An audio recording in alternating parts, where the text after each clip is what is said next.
de maison, je vous invite à vous intéresser à deux concepts.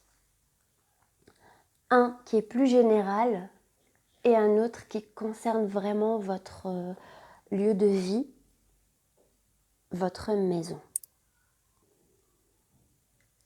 Il y a un concept qui s'appelle le Feng Shui. Je vais parler du Feng Shui dans la version la plus moderne et la plus actuelle qui soit. C'est quelque chose qui relève plus du bon sens, je trouve, mais il y a une appellation qui a été mise sur cette façon de vivre. Et donc on l'utilise pour que ce soit reconnu par tout le monde. C'est plus pratique de mettre un nom sur quelque chose, mais c'est quelque chose qui relève tout simplement du bon sens et des observations au fil des années. C'est d'origine orientale, asiatique.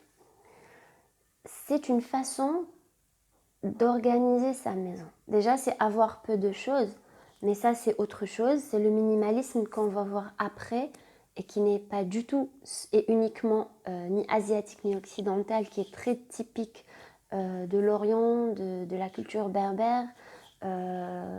Voilà. Mais là, le Feng Shui, c'est plus l'Asie. Et là, je vais dire que c'est quelque chose qui peut vous être utile, même si ça peut être vraiment quelque chose de basique et de simple. Quand vous entrez dans votre maison, quand vous entrez dans un lieu, vous n'avez pas une sensation différente d'un lieu à un autre. Cette énergie qui est différente d'un lieu à un autre. Alors si votre maison, en y entrant, vous recevez de l'énergie positive, vous vous y sentez bien, sachant que vous passez beaucoup de temps dans votre maison ou votre lieu de travail, vous réalisez à quel point ça peut influencer votre humeur et votre vie au quotidien. Et si c'était l'inverse, si vous vous sentez oppressé et que vous vous sentez pas bien dans votre maison, on peut changer ça avec de très petites choses. Selon certains concepts dans le Feng Shui, certains éléments, c'est d'avoir une maison lumineuse. En médecine, la lumière du soleil est utilisée pour traiter la dépression. Quand on n'est pas exposé au soleil, quand on est dans un endroit qui est sombre, on a plus tendance à la dépression. D'ailleurs, il y a beaucoup de dépressions qui viennent pendant l'hiver et l'automne, et non l'été. Car en été, il y a beaucoup de soleil, il y a beaucoup de lumière. Et ça agit sur certaines hormones dans notre cerveau. Une maison lumineuse est d'une grande importance. Je ne vais pas vous convaincre aussi que l'hygiène, qu'une maison complètement propre et nettoyée, c'est une des premières étapes pour commencer à changer votre vie. Une maison épurée, avec peu de meubles. Plus il y a des informations dans une pièce, plus votre cerveau est encombré de ces informations qui ne sont pas forcément utiles. Quand vous êtes dans une chambre et que vous avez un placard qui n'est pas caché, qu'il soit rangé ou pas, c'est pire encore s'il n'est pas rangé. Mais ce placard-là et de ces placards-là qui sont modernes et qui n'ont pas de fermeture, par exemple, toutes les pièces qui sont superposées dans ce placard, tous les pulls qui sont pliés, toutes les vestes qui sont suspendues et que vous voyez quand vous êtes allongé sur votre lit, sont des informations qui rentrent dans votre cerveau, qui peuvent vous encombrer, qui peuvent encombrer votre subconscient. Que ce soit ce vêtement-là, inconsciemment, je l'aime pas, il me rappelle un souvenir, ou ce vêtement-là est déchiré, je dois le jeter, ou ce vêtement-là est taché à main, ça me rappelle que cette tache, je dois l'enlever, ou ce vêtement-là m'a été offert par une personne que je n'apprécie plus. Peu importe l'information, mais c'est des informations. Parmi les solutions du feng shui, c'est d'avoir peu de choses qui sont visibles, de tout cacher derrière une grande porte. Que les surfaces des commodes, des armoires, ne portent rien au-dessus. Elles ne sont pas faites pour être décorées. Ces petits bibelots qui ne font qu'attraper la poussière. On peut avoir un seul élément de décoration qui soit très chic, qui a une valeur sentimentale ou une valeur tout court, qui soit de valeur avec de belles matières. On peut concentrer le luxe ou la décoration dans un seul objet ou deux dans une pièce. Charger les surfaces et avoir plein d'informations qui nous encombrent. L'ordre est très important. Si on vit dans une maison ordonnée, c'est déjà commencer à ordonner sa vie, à ordonner ses idées. Avoir des éléments mal agencés, par exemple des étagères au-dessus d'un lit, le subconscient va se dire en cas de secousse, en cas je ne sais quelles circonstances peuvent faire que ces étagères vont lâcher et tomber quand vous dormez. On ne met pas des étagères au-dessus d'un lit, c'est aussi du bon sens, comme je l'ai dit déjà. Des étagères ne se mettent pas juste au-dessus d'un lit. On ne met pas quelque chose d'extrêmement pointu comme décoration. On sait inconsciemment que ça peut être dangereux. Et c'est tout ça qui joue sur le subconscient. Les murs qui sont blancs. Certains vont dire oui, mais des murs blancs, c'est triste. Mais non, il y a le beige. Il y a des dégradés de beige, il y a du blanc et du gris. Mais quand vous allez dormir dans une chambre qui est rouge, vous allez vraiment ressentir de l'apaisement. Vous allez vraiment vous sentir bien avec cette sensation de détente et tout. Non. Peut-être que le rouge, oui, ça peut servir pour, pour la passion, mais on peut avoir un élément rouge, mais le reste, blanc, beige, des nuances de gris, des couleurs apaisantes. Alors que sur un lieu de travail, ça sera plus des couleurs qui vont vous motiver, qui vont vous inciter à travailler. Si vous avez un bureau qui est bien aménagé, qui est épuré, sur lequel vous n'avez que les choses avec lesquelles vous allez travailler, vous allez avoir envie de travailler. Si vous préparez, si vous avez un dossier à traiter, que vous procrastinez, c'est un des moyens de lutter contre la procrastination, c'est de le préparer en se disant je ne vais pas le faire, je vais juste le poser sur la table. Le fait de le poser sur votre bureau, de poser un stylo à côté, de préparer les choses, de vous faciliter les choses, vous facilitez votre lutte contre la procrastination. Vous allez passer par là, vous allez voir, vous allez vous dire ah j'ai un dossier, quelque chose, un projet sur lequel je dois travailler, mais oui, je dois ramener un stylo dans le tiroir et puis le dossier qui est là et ramasser les papiers qui sont là. Mais quand tout est déjà prêt sur la table, il vous appelle, il vous dit je suis là mais il suffit de t'asseoir. C'est pareil si vous avez envie de sortir. Vous n'allez pas vous dire je vais sortir, oui mais il faut réserver, il faut appeler, il faut réserver, il faut que j'ai la tenue, Après vous allez dire ouais je vais laisser ça une autre journée. Non, ça on est un peu sorti du feng shui, je parle de certains éléments pour s'aider contre la procrastination. C'est de préparer sa tenue, de la mettre, c'est pas grave, on la plie, on la met sur un tabouret ou voilà sur une table. On met son sac avec tout ce qu'il faut dedans, si on est une femme ou même voilà un homme. On met le numéro de téléphone de réservation, on prépare, on se donne les moyens. Comme ça, le lendemain, si vous avez toujours cette envie de sortir, tout est prêt, tout est plus facile. Là, vous vous encouragez, vous vous aidez vous-même. Vous vous aidez vous-même. Donc, comme je disais, pour revenir au feng shui, ça parle aussi d'énergie positive, d'énergie négative. Dans le feng shui, par exemple, on ne met pas un miroir en face du lit. Voilà, on va dire pour eux, c'est pour le moral, c'est pas le top. On met pas une porte en face d'une autre porte. C'est vrai, quand on rentre dans une pièce qui a une porte en face d'une fenêtre, on n'a pas ce sentiment de sécurité. On ne sait pas comment expliquer les choses, mais on se sent beaucoup mieux quand la porte n'est pas en face de la fenêtre. Quand les rideaux de la fenêtre sont clairs et qu'ils laissent passer la lumière, par exemple.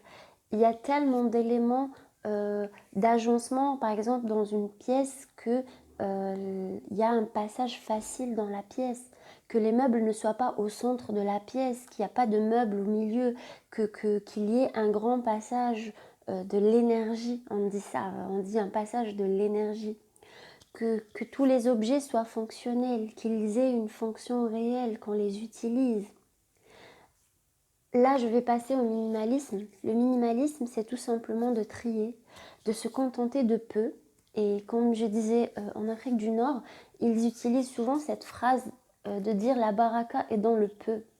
La baraka est dans le peu. La baraka, c'est tout ce qui est positif, tout ce qui est abondance. C'est tout ce qui est un plus dans votre vie, quelque chose de positif dans votre vie. Et dans la culture asiatique aussi, on a ce minimalisme-là. Il y a beaucoup de livres qui en parlent. Je vous invite à les lire. Et pour ceux qui n'ont pas le temps, il y a aussi pas mal de livres audio qui vous encouragent énormément à lire et peuvent changer votre vie. Car souvent, on se dit qu'on n'arrive pas à lire, on n'a pas le temps. Mais quand vous êtes dans le train, quand vous êtes en train de préparer dans votre cuisine un plat, vous vous occupez de vos enfants, vous pouvez toujours écouter un livre. Et donc, je vous invite à utiliser les livres audio, les formations audio telles que celle-ci pour améliorer votre vie sans consommer beaucoup de temps et sans trouver l'excuse de « je n'ai pas le temps de lire ». Et utilisez ça comme un véritable outil dans votre développement personnel. Vous intéressez aux audios qui parlent de développement personnel. C'est avoir réellement un motivateur, avoir des coachs à côté de vous pour vous motiver à tout moment. Il suffit juste de mettre en marche ces enregistrements audio. Pour revenir au minimalisme, comme je le disais, c'est le fait de garder dans sa vie seulement les objets qui ne nous encombrent pas, qui nous sont d'une utilité, qui sont fonctionnels. On peut commencer à trier tout type d'objets. On va commencer par les vêtements car c'est les plus faciles à trier. Les chaussures, les objets de décoration tels que les bibelots, la paperasse, les livres, les souvenirs, les photos, les cadeaux souvenirs, les meubles. Ça peut être des objets variés. Ça peut être des applications sur votre téléphone qui vous encombrent votre téléphone, même si vous avez de l'espace. Ça vous encombre du simple fait de voir l'application, de se dire « Ah, mais je ne l'utilise pas ». Même inconsciemment, ça vous encombre l'esprit. Des activités qui vous encombrent. Des activités, quand dans la semaine, vous avez plusieurs activités et que vous ne trouvez pas le temps de les faire, vous allez avoir de la frustration et vous dire « je n'arrive pas à m'organiser ». Mais peut-être que vous avez trop d'objectifs. Peut-être qu'il faut garder que les meilleurs objectifs, que ceux qui vont vraiment vous aider à avancer. Peut-être que le problème n'est pas le temps. Peut-être que ce n'est pas vous le problème, mais le nombre d'objectifs que vous avez mis. Soyez un peu plus réaliste. Soyez plus minimaliste avec vos projets. Trier ses connaissances, bien sûr. Trier les personnes, éviter les personnes toxiques dans votre vie. Donc le tri, ça peut être beaucoup de choses. Plusieurs méthodes sont utilisées. Certains y vont par petites touches. Trier chaque jour un peu. Comme prendre ses vêtements. Ça peut être vraiment... on appelle ça minimalisme, mais encore une fois, ce n'est que du bon sens. Vous avez des vêtements que vous n'utilisez pas depuis des années ou une année ou plus. Un vêtement que vous n'aimez pas mais que vous gardez. Un vêtement qui est taché, abîmé. Encore une fois, selon la loi de l'attraction, ça va attirer le négatif, n'attire que le négatif.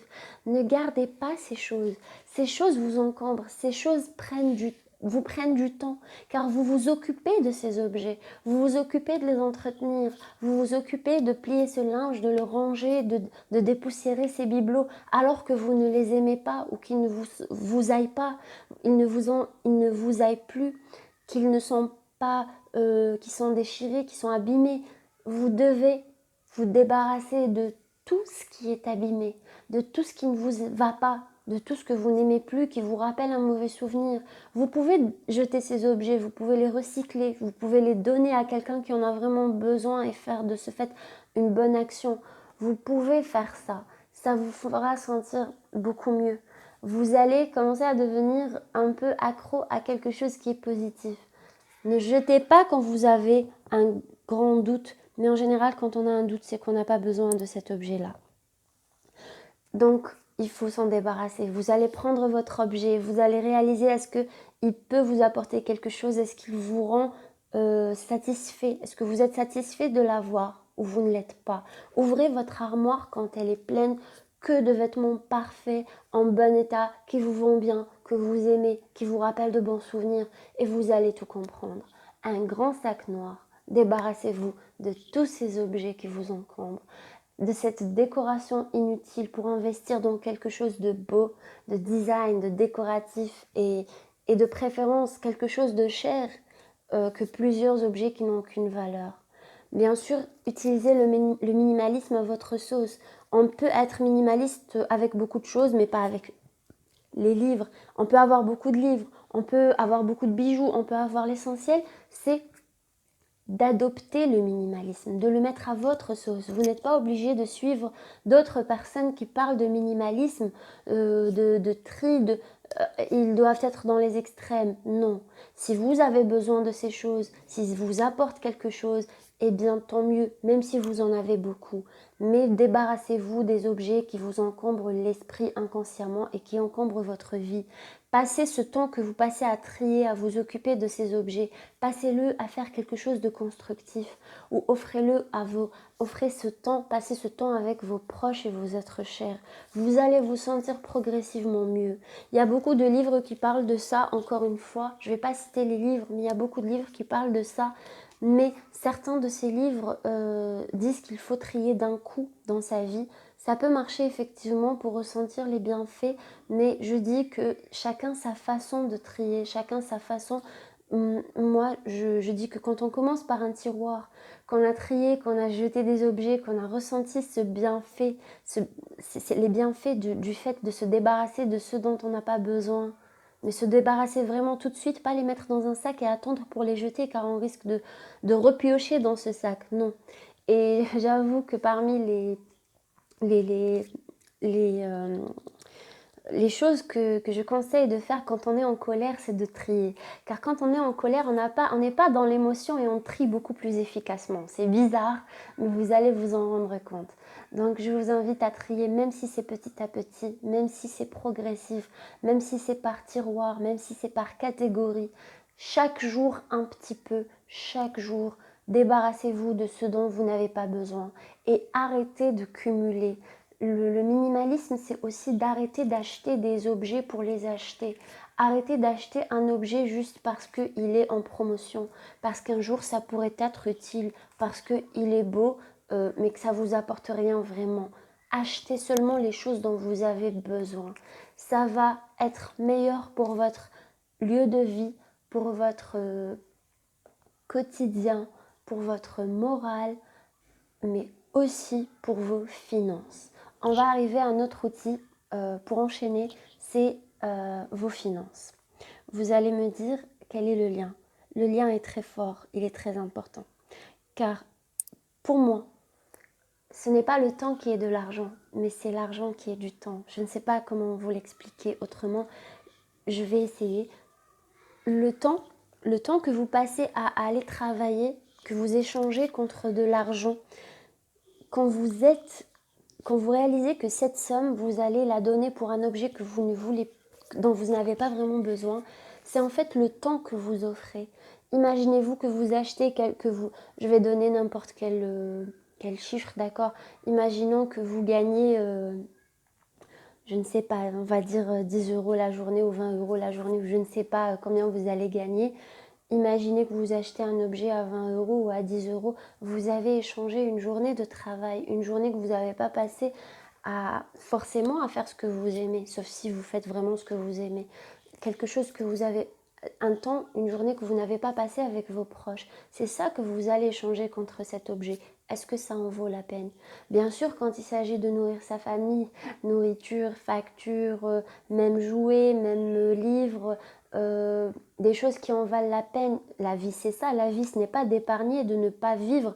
La vie, c'est aussi de consommer cet argent gagné pour vivre, pour acheter des choses qui nous aident à améliorer notre vie, mais pas pour acheter des choses qui nous encombrent et qui nous servent à rien. À ce moment-là, il faut plus épargner et investir cet argent dans quelque chose qui va vous ramener de l'argent sans que vous échangez cet argent contre le temps. Encore une fois, beaucoup de livres de finances et d'indépendance financière parlent de ça, mais c'est toujours bon de le rappeler. Certaines personnes vont dire j'ai du mal à épargner, mais c'est parce que vous ne commencez pas par épargner. On ne peut pas épargner quand on attend de voir ce qu'on va dépenser dans le mois et d'épargner ce qui reste. Ça ne marche pas comme ça car il y aura toujours des dépenses et des imprévus. Il faut d'abord se dire, voilà mon salaire. Bien sûr, ce n'est pas valable pour tout le monde, ça dépend des salaires, je comprends, mais je parle de façon assez générale. Voilà, ça peut concerner peut-être un peu plus la classe moyenne. Quand vous avez un salaire, vous vous dites... je ne sais pas, je vais vraiment donner des chiffres approximatifs. Vous allez vous gagner 2000 euros, mais vous savez très bien qu'il y a des gens qui vivent avec 1200 euros. Vous savez très bien qu'on peut vivre avec ça. Vous savez très... Donc vous allez vous dire, si ces gens vivent avec ça, pourquoi moi je n'épargne pas ce surplus? Et vous allez épargner avant même de commencer à dépenser votre salaire en acceptant l'idée que votre nouveau salaire, c'est celui qui est après épargne. C'est ce qui reste après avoir épargné. En acceptant cette idée, vous allez pouvoir commencer à épargner. L'épargne n'étant pas suffisante, car l'épargne, c'est avoir de l'argent en cas de difficulté. Ce qui est très important, c'est d'avoir deux types d'épargne. Une épargne qui couvre les 6 mois, 6 mois de vie en cas de chômage, en cas de coup dur dans la vie, qui sont à côté, qui sont dans une liquidité facile à obtenir, voilà, en cas d'imprévu. Et un autre type d'épargne qui a pour objectif votre indépendance financière, qui a pour objectif de vous libérer du temps et de l'énergie pour passer ce temps à faire les choses que vous aimez, même si ces choses que vous aimez incluent de travailler, mais travailler à votre rythme. Quand vous avez une source de revenus supplémentaire, vous êtes moins stressé. Quand vous investissez cet argent dans un actif qui vous fait rentrer de l'argent sans que vous échangez cet argent, du temps contre cet argent, comme un bien immobilier, quelque chose que vous allez louer, et vous allez donc investir dans ce bien locatif ou autre type d'investissement, une petite entreprise, peu importe ce que ça peut être, n'importe quoi qui puisse vous faire rentrer de l'argent selon vos compétences. Mais pour ça, il faut voir quelle est la chose pour laquelle vous êtes le plus doué. Et c'est là où on arrive à la mission de vie, où vous allez voir qu'est-ce que dans votre vie, dans votre parcours professionnel, personnel, ce que vous avez vécu dans votre vie, les difficultés que vous avez surmontées, les choses pour lesquelles vous êtes le plus doué. Quand vous voyez tout ça, vous allez trouver des points en commun entre tout ce que vous avez vécu dans votre vie et vous allez vous rendre compte de quelle est la meilleure chose que vous pouvez offrir à ce monde. Et c'est là que demeure votre mission de vie. Et il n'y a aucun mal à monétiser ça. Si vous apportez du bien au monde, si vous apportez une valeur au monde à travers votre mission de vie qui va représenter aussi quelque chose que vous aimez faire et pour lequel vous êtes doué et qui peut vous rapporter de l'argent, c'est rapporter aussi du temps, car vous allez gagner du temps à passer avec vos proches, à passer à faire des choses vraiment importantes. Donc ça, c'est important. Observez, réfléchissez, ça prend du temps. C'est un processus qui prend du temps. Ça prend du temps de trouver sa mission de vie. Ça prend du temps de trouver qu'est-ce qu'on peut vraiment apporter. Des fois, on se dit, oui, mais je peux faire ça. Je peux apporter ça au monde. Moi aussi, je veux faire comme cette personne. Mais peut-être que ces choses-là ne sont pas faites pour vous.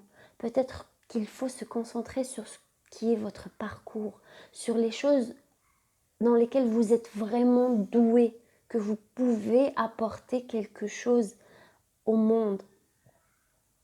C'est là que demeure votre mission de vie. Et ne lâchez pas votre travail jusqu'à ce que vous puissiez être vraiment stable financièrement. Ne lâchez pas votre travail. Ça reste votre sécurité. Être un investisseur, ce n'est pas du jour au lendemain. Être une personne indépendante financièrement, ce n'est pas du jour au lendemain. Apprenez à faire des économies, apprenez à diminuer vos dépenses, apprenez à épargner, apprenez à investir avec des petites sommes en faisant des erreurs. Formez-vous à ce sujet. Il y a tellement de livres qui parlent de ça, tellement d'enregistrements qui parlent de ça, de conférences qui parlent de ça. Formez-vous et n'investissez que dans des choses que vous maîtrisez. Pas que vous avez envie de faire parce que les autres font comme ça. Non, que vous maîtrisez. Ainsi, vous allez gagner de l'énergie et du temps. L'indépendance financière, le minimalisme, le fait de vivre au jour le jour, le fait de se lever tôt, le fait d'avoir une maison qui respire l'énergie positive, le fait de se donner les moyens en préparant un événement à l'avance, en préparant les moyens qui vont être utiles pour cet événement petit à petit, le fait de faire des listes les plus détaillées possibles. Ça ne sert à rien de faire des listes quand on met dans une liste faire les courses, ok, nettoyer la maison, je ne sais pas quand il s'agit de projets, écrire mon livre, je ne sais pas, ça peut être coudre une robe, ça peut être beaucoup de choses. Non, non, non, non, détailler. Ça ne sert à rien, c'est des to-do list que vous n'allez même pas appliquer car vous allez lire ça, vous ne savez pas par quoi commencer. Non, coudre une robe, non. D'abord, c'est est-ce que vous avez le tissu pour la coudre? Est-ce que vous avez le fil, l'aiguille? Est-ce que vous avez la machine? Est-ce que vous avez le patron? Est-ce que non, d'abord, régler la machine à coudre. Si vous n'avez pas acheté le tissu, sortir, prévoir du temps pour sortir, tel jour, acheter le tissu. Dessiner le patron, découper le patron, assembler le patron. Vous avez compris comment j'essaie de dire qu'il faut d'abord commencer par la première chose à faire et détailler cette liste afin qu'elle puisse être un véritable outil. Il y a aussi beaucoup de to-do list. Tout le monde parle de to-do list. Tout le monde parle de liste, mais encore faut-il que cette liste soit efficace et qu'elle ne soit pas trop chargée. Utilisez le minimalisme dans vos objectifs. Faites pas trop de choses dans la journée, ça ne vous donne que de la frustration de ne pas y arriver à la fin. Renforcez votre confiance en vous en faisant des choses que vous pouvez faire cette journée. Le minimalisme, c'est la même chose. Ça va vous entraîner à décider. Les gens qui ont des difficultés à prendre des décisions dans la vie, avec le temps, vous allez décider, vous allez me dire, mais ce n'est qu'une paire de chaussures ou ce n'est qu'un vêtement. Mais non, avec le temps, ça va vous donner une confiance en vous, dans votre pouvoir de décider. Parmi d'autres éléments du développement personnel, d'autres outils du développement personnel qui peuvent vous être efficaces, c'est votre rapport aux autres. Il faut identifier les personnes qui vous sont toxiques. Et il faut aussi arrêter d'être en quelque sorte toxique en arrêtant la victimisation. Tellement de personnes se sentent victimes. Évidemment, il y a les vraies victimes, des vraies victimes qui ont subi une réelle agression, mais je ne parle pas de ces cas-là. Je parle de victimes quotidiennes, de victimisation quotidienne. Telle personne ne m'appelle pas, me maltraite, telle personne ne tient pas ses promesses, il a changé envers moi, il n'arrête pas de me raconter ses problèmes, il est tout le temps négatif ou elle est tout le temps négative, ça me déprime à la longue.